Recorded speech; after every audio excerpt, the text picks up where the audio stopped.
So please welcome now Hector Black.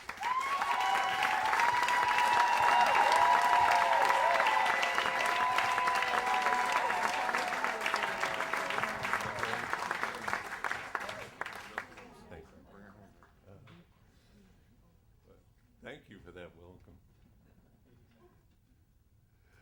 welcome. The story I want to tell tonight begins in the late 60s when my wife and I and our 3 little girls, we moved to Atlanta because we wanted to be a part of the civil rights movement, and the headquarters were there for all the different organizations. And we got a job in a very poor black neighborhood, and right behind us, well, there were a lot of kids used to come over to our house and play, and one of them was named Patricia. She's 8 years old. Looked like her hair hadn't been braided in many years, and almost just terrible, and impetigo sores down her legs. And she kind of fastened herself onto our family. She was 1 year older than our oldest girl. When it came time for us to leave the neighborhood after 2.5 years, I should say, her mother was an alcoholic, and often they had no place to sleep, so they'd come over to our house when their mother lost the apartment, and they'd spend the night with us. And then when it came time for us to leave, she asked if she could come with us. And my wife and I said yes. And we went eventually to rural Georgia, and she lived there with us and blossomed. She had a beautiful sense of color. She made her high school graduation dress, painted a mural on the high school wall. She went on and graduated with highest honors from Fisk and got a degree in library science, and went back to Atlanta, working in the public library with children such as she had been, often unloved and uncared for.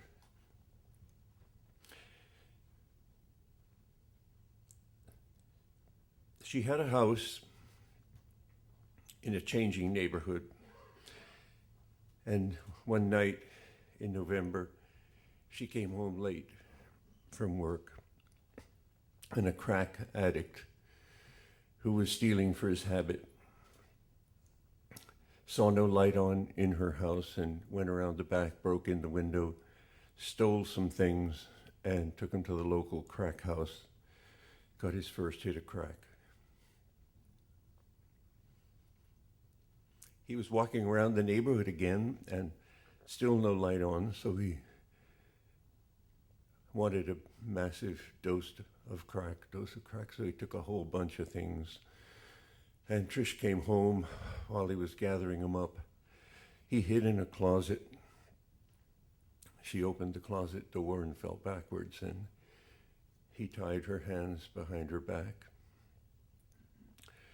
And I learned later that they had a conversation together which sounded exactly like Patricia. She told him to get help with his drug habit. She told him where there was food in the refrigerator. He told her to put burglar bars on the back of the house and always leave a light on. And he asked about the sewing dummies that were in the house, and she told him that a woman named Susie, my wife, had taught her how to sew, and she made bridal gowns as a sideline for income. He got a lot of stuff and got a major hit of crack. Coming by the house again, he thought she would be free by now, but the lights were still out. So he went in again, and he asked for sex. She said, "You'll have to kill me first." And so he strangled her and violated her body.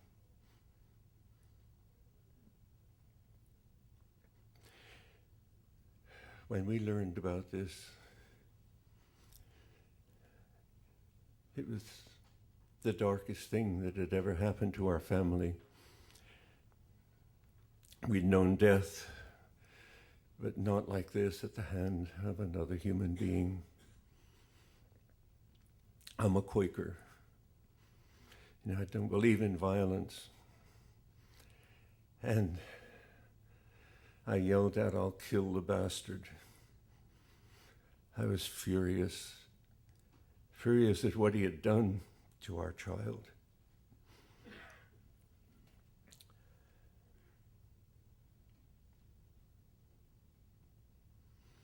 I wanted him to hurt.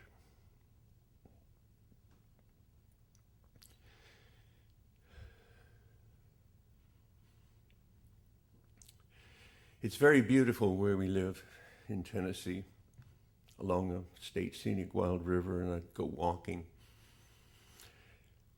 And these visions of what had happened to Trish would come crashing in on me, and I couldn't control them. They would just come and haunt me, no matter where I was or how beautiful it was around me. It was like he had control over me. He was pushing my head in the mud.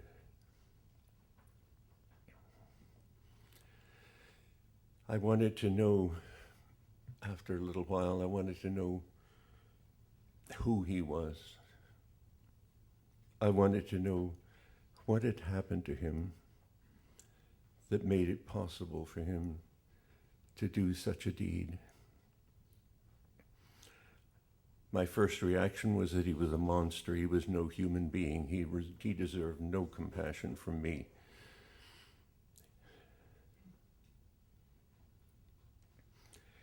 And little by little, I learned a bit about his life. That he was born in a mental hospital. When he was 11 years old, his mother took him and his younger brother and little sister to a swimming pool. And she was saying God was asking her to drown them as enemies of God. He and his little brother got away and stood there while he drowned his little sister in front of him. And at one point later on, he told me he felt relief that she was not going to be tormented any longer. I couldn't help but think what I would be like if the woman who brought me into the world had tried to destroy my life. It wasn't that I was trying to excuse what he had done.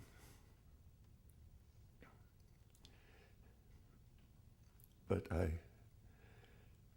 I felt for him as another human being suffering. There was a hearing in Atlanta, the final hearing in his case.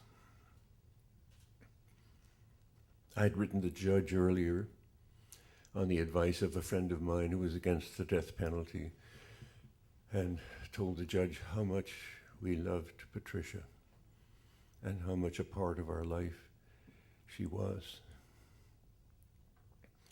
My youngest girl couldn't remember life without Patricia.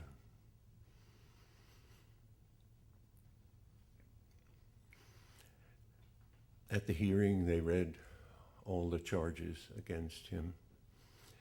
And I just sat with my wife, Susie, and held her hand and cried, and I was thankful I was deaf, that I couldn't hear a lot of what they said.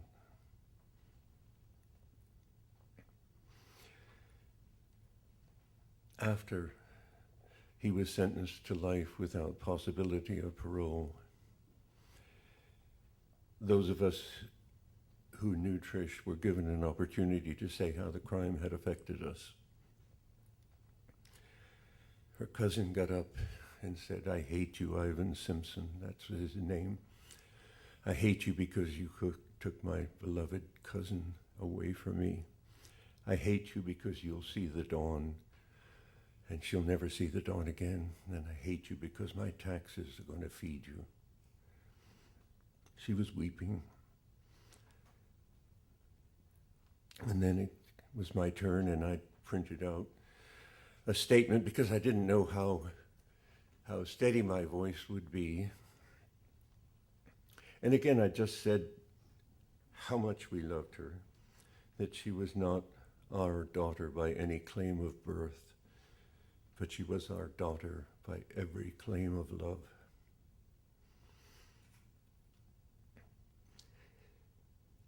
And at the end, I said, "I don't hate you, Ivan Simpson, but I hate with all my soul what you did to my daughter." And then the very last thing I had to say, it was as though I was almost turned around. He was behind me, and I turned around and faced him when I said my last,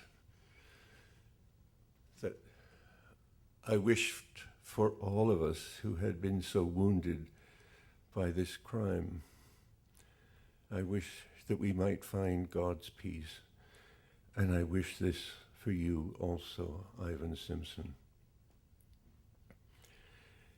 And our eyes met for the first time. The tears were streaming down his cheeks. I'll never forget the look. It's like a soul in hell.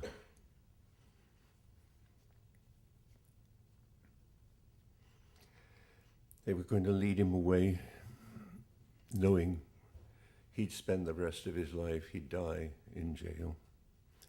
And he asked to come to the microphone, and twice, with the tears streaming down his cheeks, he said, "I'm so sorry for the pain I have caused. I'm so sorry for the pain I've caused." That night I couldn't sleep. I kept thinking about this, and I felt he was a man off the street. He had nothing, and he'd given me the only thing he had. He'd asked me to forgive him in those words. And I know he could have said, "To hell with all of you, my life is over." But he didn't. And I knew then that I had forgiven him. And I felt a peace that I hadn't had in a long time. And I felt a great burden lifted from me. I started writing to him. He wrote back. And one of the things he said was that he missed God's touch. Ever since he had killed Patricia, he felt as though God had abandoned him. But he said he heard God's voice by way of compassion in what I'd said in the courtroom.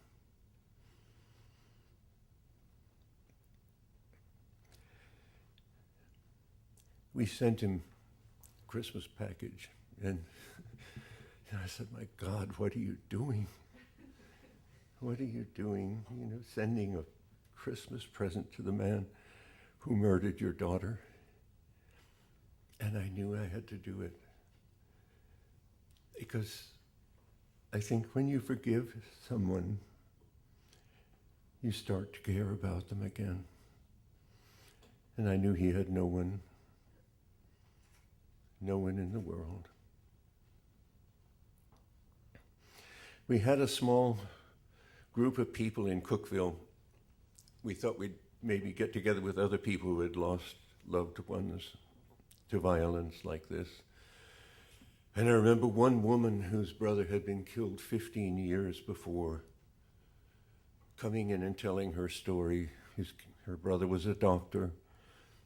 He was killed by a man off the streets, to her, a nobody. And she was as angry as if it had happened the day before. And I knew I didn't want, that was no way to live. That was not life. A friend of mine told me that when you hate, you take poison and you expect the other person to die. And I think that's true. My wife and I went to South Georgia to visit Ivan in prison. It took a long time to arrange it. But we felt it was, again, something we needed to do. So I think what happened there was we were sitting down and talking together for 2.5 hours. It was just extraordinary. And because I'm very deaf, I was sitting very close to him. He was unshackled, of course. And when it got time for us to leave, he stood up and I did too. And it seemed the most natural thing in the world that we had our arms around one another. And it was an unbelievable moment that I could have my arms around the man who murdered. And I think forgiveness is possible for the worst. And I do believe we all need forgiveness, God knows.